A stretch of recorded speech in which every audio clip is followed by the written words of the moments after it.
Mesdames, Mesdemoiselles, Messieurs, bonjour. Nous sommes le mardi 27 janvier 2015. Les indices américains ont terminé dans le vert grâce à la hausse du gaz et du pétrole, ainsi que dans les secteurs du service aux consommateurs et à la santé. Le Nasdaq a gagné 0,29%, le S&P 500 0,26% et le Dow Jones a progressé de 0,03%.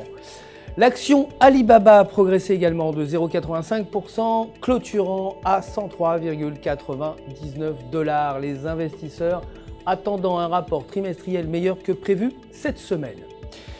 Le dollar, quant à lui, s'est affaibli face aux devises majeures alors que les craintes suscitées par la victoire du parti anti-austérité Syriza continuent de se traduire par un trading relativement calme.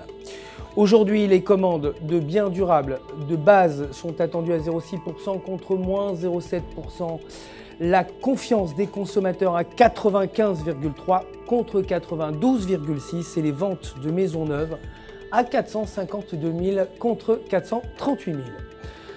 Côté matières premières, l'or a perdu 1,22%, clôturant à 1281 $ l'once. Le pétrole brut, pour sa part, s'est légèrement apprécié, terminant à 45,09 $ le baril. L'euro s'est renforcé face au dollar américain, terminant à 1,1236, les marchés digérant la victoire de Syriza aux élections grecques. Le climat des affaires allemand s'est établi inchangé à 106,7 et la paire euro-US dollar s'échange dans une dynamique baissière soutenue par l'indicateur MACD en dessous de 0. Le maintien de ces conditions pourrait conduire à une chute autour de 1,1150 alors qu'une progression en direction de la bande supérieure de Bollinger entraînerait une inversion et une hausse autour de 1,1600. Aujourd'hui, les réunions ECOFIN sont au programme. La livre sterling s'est renforcée face au dollar américain, clôturant à 1,5086, mais se maintient à un bas de 18 mois.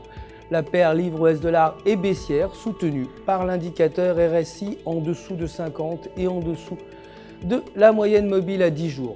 Cela pourrait faire tomber la paire à 1,5000 alors que briser la moyenne mobile l'enverrait à 1,5200. Aujourd'hui, le PIB prélim est attendu à 0,6% contre 0,7% et les crédits immobiliers hypothécaires accordés à 36,6 000 contre 36,7 000. C'est la fin de notre édition quotidienne des marchés. Merci de nous avoir suivis. Je vous retrouve demain matin pour les dernières nouvelles. D'ici là, restez bien sûr avec nous sur www.ufx.com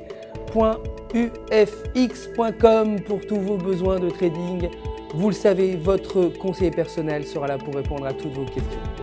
Le centre d'assistance du FX se joint à moi pour vous souhaiter une excellente journée de trading.